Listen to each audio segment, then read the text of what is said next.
Hey everybody out there, this is Seto, and today for you guys I'm going to be profiling for you my Burning Abyss deck. This is a deck that I've been playing for quite some time now. This is not the PK Fire version of the deck using Phantom Knights. If you're wondering, this is more of a pure version of the deck. Personally, PK Fire is kind of expensive to build with your Phantom Knights, but that's not really the reason why I didn't like it. I personally like playing this build of Burning Abyss compared to PK Fire. That's just me, that's how I am.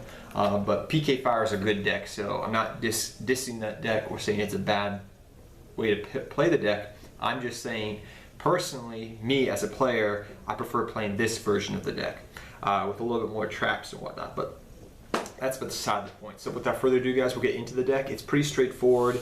I mean, I've been playing Burning Abyss. I've been wanting to play the deck for a long time, not because it was a good deck or anything of that nature, but mainly for the fact of the matter was, I actually like the story of Dante's Inferno.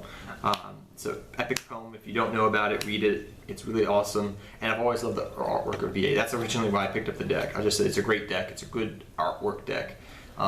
It's got a good story behind it. And there's other reasons why I play competitive decks. It's not just because they would be the best deck in the format. And I do apologize about the noise behind me. Those are girls, yes. But I'm doing, I'm at finals right now. I'm studying for finals after I do this deck profile. But yes, we have one tour guide from the Underworld, and we have 3 Fiendish Rhino Warrior. This card's amazing. This card really helped the deck out when it came out. Tour guide's been a staple since day 1 in the deck, but yes. 3 Rhino Warrior and 1 tour guide. Pretty staple. I know the PK Fire build does run a small speed void version of the deck, and even in the pure version that I like playing, or the version I like playing in general, I do play my 3 Tarot Top. This card went up for a bit and then it went back down in price, but it's a very good card. And then we run our 1 Speed Void Tekka Tomboy, or Tomboy. I call him Tomboy for some reason, but I know he's Speed Void Tekka Tomboy. I can never pronounce him. I always call him Tomboy for some reason. But I have been thinking about running 3-eyed dice, so I have more targets for the Tarot Top, and also for maybe going into different plays and whatnot, perhaps. But I haven't. I'm still testing that out, and that's something I've been testing recently at locals. Because I just want to play around with it, and it gave me more options. But that's still in the test phases. That's something I'm still playing around. But you could definitely run that. But the 3 Tarot Top I like, and the 1 Tomboy or Tekka Tomboy I run, and it works out perfectly fine for me. It just helps you go for more Dantes and whatnot. Mainly, that's what it's there for. Then we run our 1 Graph and our 2 Seer. If we could run more, we would run more of it. Personally, I feel like they should have done the other way around, but whatever. 1 Seer, 1 Graph, 2 Seer. Then we run our 3 Scarm, which is, your main searcher for the deck, which is a great card in general. I like using this card in different decks too, by the way, to search out a tour guide like Dark Worlds. But beside the point, it's a really great card. I really like it as a 3 of in the deck. Pretty staple. Then I run 2 Farfa. Some people like running just 1 Farfa. Some people like running 2 Farfa. Granted, I'm not always facing meta decks when I'm at locals recently, and when I go to regionals once, when I took this deck to regionals, a couple weeks ago. You weren't always facing meta type of decks, and depending upon what you were facing, you could switch this out for something else.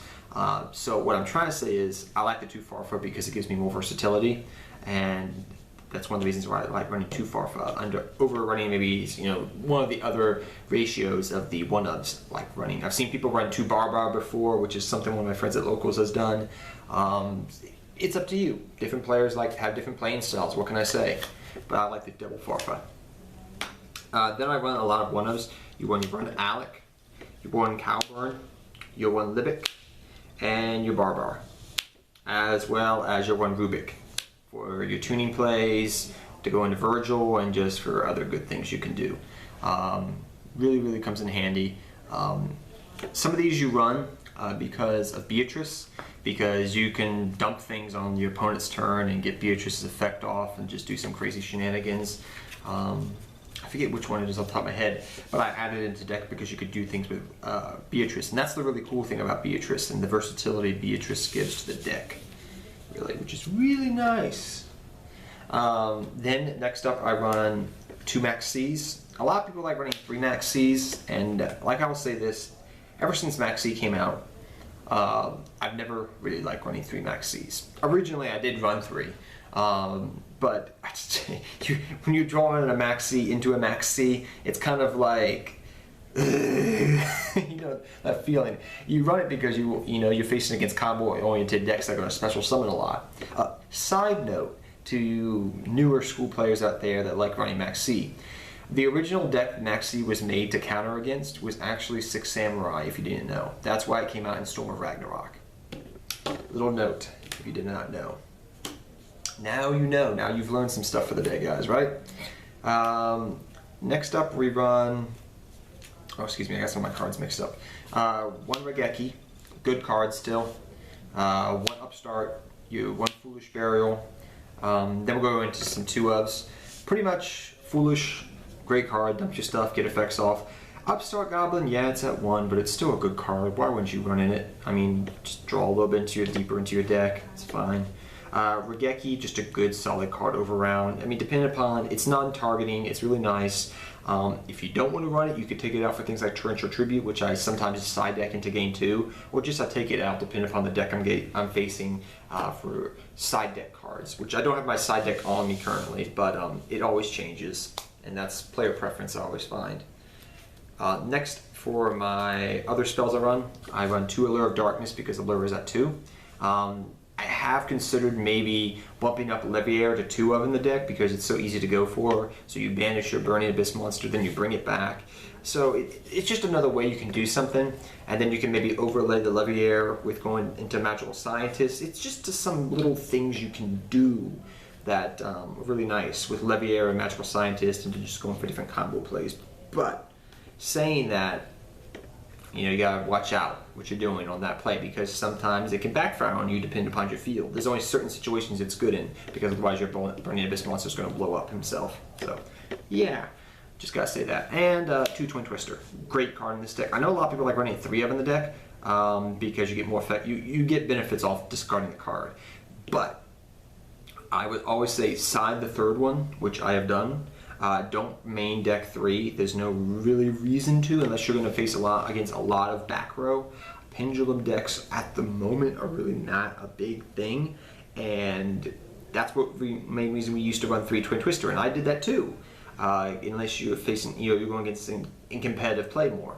But I'll just say this: just run 2 for right now until pendulums become more mainstay in the game probably again, unless you're, always keep it in the side deck is what I'm going to say.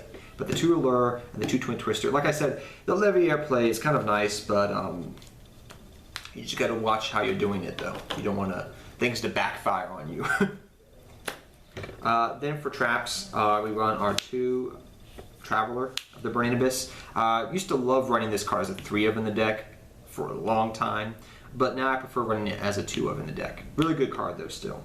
Next, I run 2 Horn of Heaven. If you're wondering why my Horn of Heavens look kind of differently, that's because one is from Yugi's World Collection, and one is from Metal Raiders, the original set that Horn of Heaven came out of. I actually found this one when I was going through my binder. I was like, oh, I forgot I had an old one. I probably pulled out a pack years ago. But yeah, that's why they kind of look a little bit differently in probably coloration. Different eras, different print, different ink. One looks darker than the other. So that's why. But yeah, 2 Horn of Heaven, it's really good in the deck. I do like it. You don't have to run it necessarily, but I do like Horn of Heaven in the deck. It's just a nice little card to have. Next up, I run 1 Fire Lake. You can recycle this very easily. Some people like running 2 Fire Lakes still, and that's perfectly fine, but I just prefer 1 Fire Lake because it's easy to recycle the card. For other 1-ofs I run in the deck, 1 Bottomless and 1 Skill Drain. Bottomless is just a good card in general. It's one of my favorite traps to use now. It's a pretty good, dang good trap nowadays. Skill Drain. This is a personal tech choice. I know other Burning Abyss players in the past have run Skill Drain for multiple different reasons, but I just find it can come in handy so many times, and it's such a good card. It's a card that your opponent's going to have to answer to because you're in an era right now where there's a lot of we're very many decks are reliant upon their monster effects getting off to get to the more powerful monsters and things of that nature. They either have monsters have low level attack, or they have big boss monsters like the Monarchs. I mean, if you stop their tribute engine with skill drain, what are they going to do? They're just going to sit there going for a couple turns. It's going to slow them down, or you get what I'm trying to say here. I like it. It's just really powerful. It's a play that your opponent's going to have to answer somehow, some way, and it's really nice. I do like it. And the Bottomless is a very good card too. For the last traps I run the Solemn Brigade, which is 1 Solemn Warning and the 2 Solemn Strike. You could run 3 Solemn Strike if you got it, run it, but I personally only own 2 Solemn Strikes, so I just run my 2 Solemn Strike. But that's just me there. And like I said, guys, I know some of you guys on my channel are not really keen on me playing, meta type of decks, but hey, there's other reasons why I like this archetype, so whatever. Next, for your extra deck, we run our 3 Dante. Beautiful artwork on Dante. I always like his artwork. And 2 Beatrice, his beloved Beatrice. May he eternally rest in peace with her. But yeah, 3 Dante and your 2 Beatrice. Some people like running 3 Beatrice, and that's perfectly fine, but I only see myself ever going into 2 Beatrice. Rarely, if ever, have I ever said, oh, I wish I had a 3rd Beatrice. Rarely the case. So 2 Beatrice and your 3 Dante. Then we run one of his brother, Virgil, the playmat. Virgil's a very good card. You can bring it out in different ways. I like it. I have considered running double Virgil, but yeah, that's más o menos. I'm still debating that, but I do like just the 1. Then I run 1 Dante Pilgrim of the Burning Abyss. Great card, and so easy to get out, but very, very, very good card. 1 Number F Utopia Future. A lot of people like running this card as a multiple card, and what I mean by that, they like running 2 or 3 of it. I've even seen, because they're trying to get over the ships when you're facing the Cosmo matchup. And granted, I admit, if you really are that afraid of the Cosmo matchup, go right ahead and do that. But I always seem to be perfectly fine if I play my cards right by the end of the night. Quote a song there, but yes, I like it as a 1 in the deck, but it's definitely a good card. Then for your just generic rank 3s I like running, 1, the Phantom Knight Break Swords. I did not break my wallet getting this. I only paid $15 when it first came out, but great card in the deck. 1 Super Quantum Mega Beast Grand Pulse, great card in the deck. 1 Leviair for just different combo plays you can do in the deck. Like I said earlier, yeah, you can banish things and then bring them back. You just have to, pick and choose, and know when to use Leviair at the right time, is what I'm trying to say. But I do like the 1 Leviair. Then 1 number 47 Nightmare Shark. I was considering, and I'll talk about this after I go through all my rank 3s, about running some other rank 3s, but yeah, we'll talk about that in a second. And my last rank 3 I want is 1 number 30 Acid Golem, because you have Alec. Is it Alec? No, I think it's Alec, but I couldn't remember which one negates the effect of the monster. But then you have Skill Drain as well, so with Skill Drain on top of this, it's a very good beat stick to run over things and run into ships and suicide.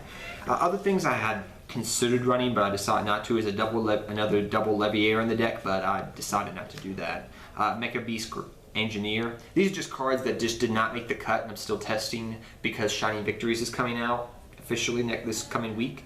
But I decided not to run this because it's targets and it sounds good. And something I'm still testing, and I do like it, so I may put it back in the deck, is for a long time I was running double number 47 Nightmare Shark because you could go for game that turn, but I took it out.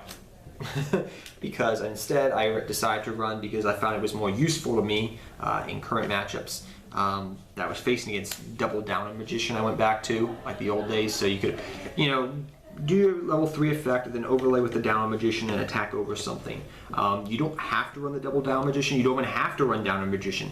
I mean, if you got 2 Break Swords, go right ahead and build the PK Fire build. But personally, I do like Downer Magician because it does help in certain matchups, again. But that is the deck, guys, and I hope you all enjoyed it. I know I didn't go really too in-depth. The deck is very straightforward. It floats. It's a powerful deck. It's been a great deck since the day it came out, and it will probably continue to be a great deck for quite some time in the game of Yu-Gi-Oh! I know people are fearful, especially against the PK Fire build, that with Winter Cherry Blossom coming out, that is going to be the death nail in BA.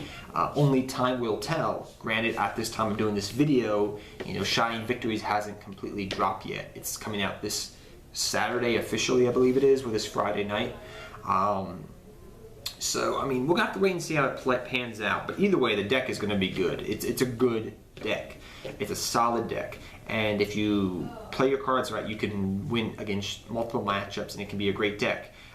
There are pros and cons to the PK Fire build and not running the PK Fire build. I'll just talk about very briefly, because a lot of players I've talked to have said, you know, I like the PK Fire build. It's very explosive. It's very combo oriented. You can go into different things, but it's very susceptible to things like max C. It's very, you know, if they max C you, you're going to run into some problems possibly. You know, do you continue to go off or not? Well, this build is kind of, you can play defensively and you can play offensively at the same time.